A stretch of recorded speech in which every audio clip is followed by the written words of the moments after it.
तो आज डिस्कस कर रहे हैं हम लोग जो आपका पेपर हुआ है यूनिट 1 यूनिट 2 दो पार्ट में वीडियो बना रहा हूँ मैं आपका। जो पेपर हुआ उसका सॉल्यूशन क्या है, ठीक है। मेरे अकॉर्डिंग आपका पेपर बहुत सिंपल था, ठीक है। टीचर को सिंपल ही लगता है वैसे भी। तो देख लेना आप, सबसे पहला जो क्वेश्चन है इसके अंदर, ठीक है।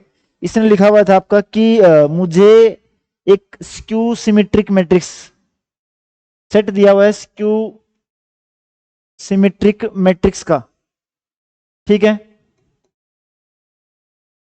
और इसको मुझे प्रूव करना है वेक्टर स्पेस।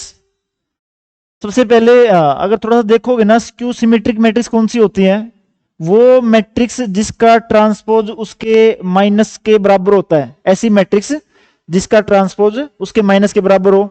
एग्जांपल अगर देख के देखो, यहां पे लिख लूं, यहां पे मैंने एक मैट्रिक्स ली है,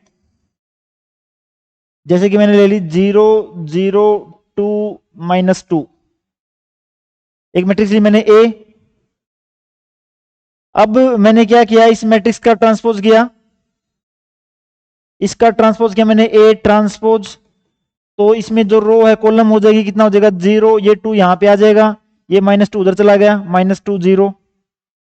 अगर इसमें से माइनस बाहर निकाल दूं मैं सारी में से, तो यहां पे प्लस हो जाएगा, यहां पे माइनस आ जाएगा।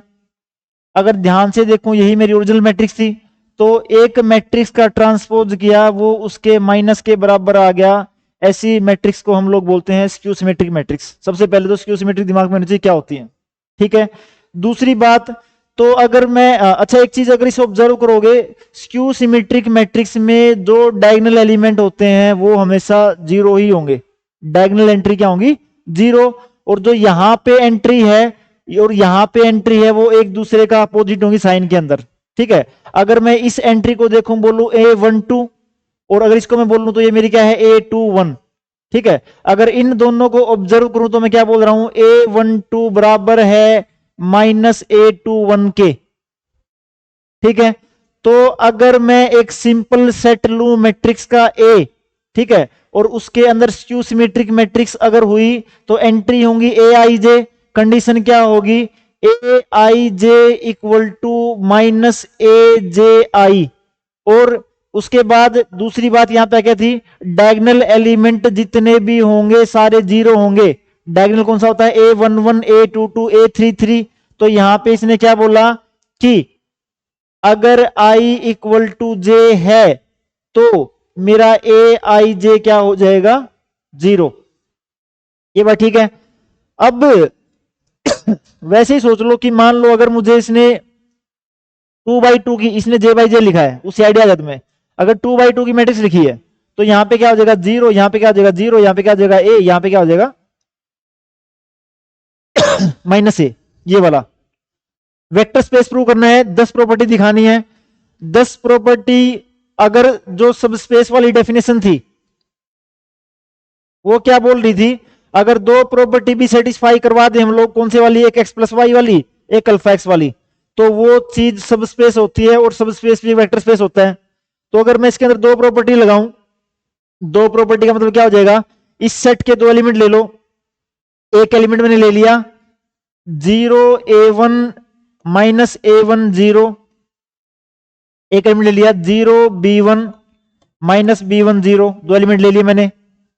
एक को मल्टीप्लाई करना है, इसको कंबाइंड करने पे क्या होता है, alpha x plus beta y, ठीक है। एक को मल्टीप्लाई कर दिया अल्फा से, एक को कर दिया बीटा से, तो क्या हो गया, अल्फा इंटू में 0 a1 -a1 0 plus beta into में 0 b1 -b1 0। अल्फा और बीटा अंदर चले गए मेरे, कितना हो गया, यहां पे 0 0 रहेगा, यहां पे 0 0 रहेगा, यहां पे क्या हो जाएगा alpha a1 plus beta b1, क्या हो गया alpha a1 plus beta b1। यहां पे क्या हो गया -alpha a1 minus beta b1, ये मैट्रिक्स बन गई। ये एलिमेंट मेरा क्या आ गया, alpha x plus beta y। सब स्पेस की डेफिनेशन ये बोलती थी कि अगर ये एलिमेंट उस सेट के अंदर है, alpha x plus beta y भी अगर स्क्यू सिमेट्रिक मैट्रिक्स हो जाए तो मेरा काम बन जाएगा। मैंने देखना है कि क्या स्क्यू सिमेट्रिक है। अब मैंने देखा अगर ये एलिमेंट और ये एलिमेंट एक दूसरे के माइनस के बराबर हैं, इसका मतलब अगर इस मैट्रिक्स का ट्रांसपोज करूंगा तो माइनस के बराबर आ जाएगा। तो alpha x plus beta y इसके अंदर सेटिस्फाई कर रहा है, तो ये सब स्पेस है। तो ऐसे ही वेक्टर स्पेस की प्रॉपर्टी दिखानी है इसके अंदर। दूसरा जो इसका इंपॉर्टेंट वाला पार्ट है वो इसने पूछा है इसकी डायमेंशन फाइंड करो। इसने क्या बोला इसकी कि डायमेंशन निकालो। डायमेंशन का मतलब इसके अंदर बेसिस कितने हैं। अगर ध्यान से देखो 0a माइनस ए 0, ठीक है, ये है मेरी 2/2 की, इसकी डायमेंशन निकाल रहा हूं मैं। मैंने देखना कि कितने एलिमेंट का कॉम्बिनेशन है, तो 0 पे तो कोई था ही नहीं, यहां पे आगे यहां पे एक एलिमेंट था ए। अगर मैं ए बाहर निकाल लूं तो क्या हो जाएगा 0 1 माइनस 1 0। ये बात ठीक है यहां तक। अब इसने बोला कि ये सिर्फ एक एलिमेंट का ही कॉम्बिनेशन है, ठीक है, तो यहां से मैंने इस चीज को क्या बोला कि इसकी डायमेंशन कितनी होगी 1। 2/2 स्क्यू सिमेट्रिक डायमेंशन 1 आई है मेरे पास। थोड़ा आगे चलते हैं। अगर मैं 3/3 लूं क्या हो जाएगी 0 0 0, यहां पे आ गया ए, यहां पे बी, तो यहां पे आ जाएगा इसका उल्टा माइनस ए माइनस बी, यहां पे सी तो यहां पे माइनस सी। ये मैंने लिया 3/3 की स्क्यू सिमेट्रिक। मैं देख रहा हूं इसकी डायमेंशन क्या है मेरे पास, ठीक है। सबसे पहले इसने बोला कि मैंने एक तो एलिमेंट निकाला बाहर, एक बाहर निकाला, तो क्या बचा अंदर 0 1 0 माइनस 1 0 0 0 0 0, ठीक है। उसके बाद इसने बोला यहां से एक बी बाहर आ जाएगा, क्या बना 0 1 0 0 1 माइनस 1 0 0 0 और माइनस 1 0 0, और एक बाहर क्या आ गया सी बाहर आ गया 0 0 0 0 0 1 0 माइनस 1 0। 3 एलिमेंट का कॉम्बिनेशन है, तो इसकी डायमेंशन होगी 3। ये बात ठीक है यहां तक। अब इसने ये बोला कि इस तरीके से मुझे दिखानी थी डायमेंशन कितनी है उसकी। ये बात ठीक है यहां तक, डायमेंशन निकालनी थी। उसके बाद इसने जो सेकंड क्वेश्चन किया, इसका सेकंड क्वेश्चन इसने बोला कि मुझे प्रूव करना था दो सबस्पेस की इंटरसेक्शन। अगर W1 और W2 दो सबस्पेस दिए हुए हैं तो उनकी इंटरसेक्शन भी सबस्पेस होगी। और सेकंड में पूछा है कि क्या यूनियन में ये प्रॉपर्टी सेटिस्फाई होगी या नहीं होगी। यूनियन में और मे नॉट बी सबस्पेस। ये बात ठीक है यहां तक।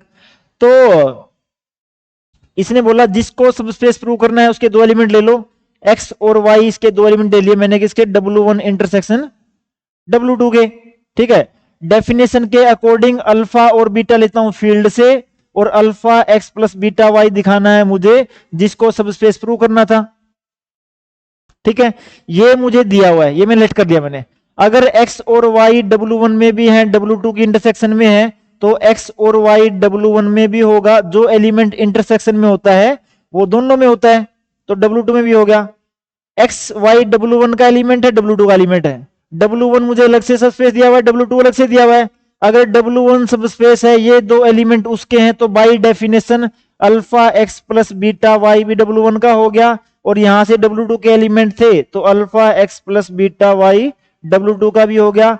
ये एलिमेंट W1 का भी है, ये एलिमेंट W2 का भी है, हेंस ये एलिमेंट इंटरसेक्शन का भी है। तो यहां से मेरे पास क्या आ गया, मैंने बोल दिया कि इंटरसेक्शन सबस्पेस होती है। लेकिन इसका दूसरे वाला पार्ट, इसने बोला कि यूनियन जरूरी नहीं है। इसने बोला अगर W1 W2 सबस्पेस हैं, तो इसने बोला कि union need not to be subspace. अगर नीड नॉट टू बी है तो एग्जांपल तो एक, इसने बोला कि हमें पता है कि सेट ऑफ इंटीजर, ठीक है, मुझे पता है सेट ऑफ इंटीजर मेरा क्या होता है, एक वेक्टर स्पेस है, ठीक है। ये वेक्टर स्पेस की 8 की 8 प्रॉपर्टी सेटिस्फाई करता है, मेरे 10 की प्रॉपर्टी, ठीक है। इसका 2z भी सबस्पेस है। 2z कौन सा, इवन इंटीजर वाला, 0 2 4 6 -2 -4, ये वाला, ये सबस्पेस है। यहां से 3z भी सबस्पेस है, कौन से वाला, 0 3 6 -3 -6, ये दोनों सबस्पेस है इसके, ठीक है। अगर मैं इन दोनों की यूनियन कर लूं तो इन दोनों की यूनियन में ये वाले एलिमेंट आ जाएंगे सारे सारे, ठीक है। सब स्पेस में सबसे पहले इंपॉर्टेंट प्रॉपर्टी होती है क्लोजर। क्या बोलती है, अगर एक्स वाई किसी सेट के हैं तो एक्स प्लस वाई भी उसी का होना चाहिए। ये मैंने इन दोनों की, ये भी सब स्पेस था, ये भी सब स्पेस था, इन दोनों यूनियन ले ली, यूनियन में एलिमेंट आ गए ये वाले। इसमें से मैंने रैंडम 2 एलिमेंट उठा लिए, एक उठा लिया 2, एक उठा लिया 3। तो मैंने क्या बोला यहां पे, मैंने बोला कि 2 और 3 एलिमेंट किसके हैं, 2z यूनियन 3z के।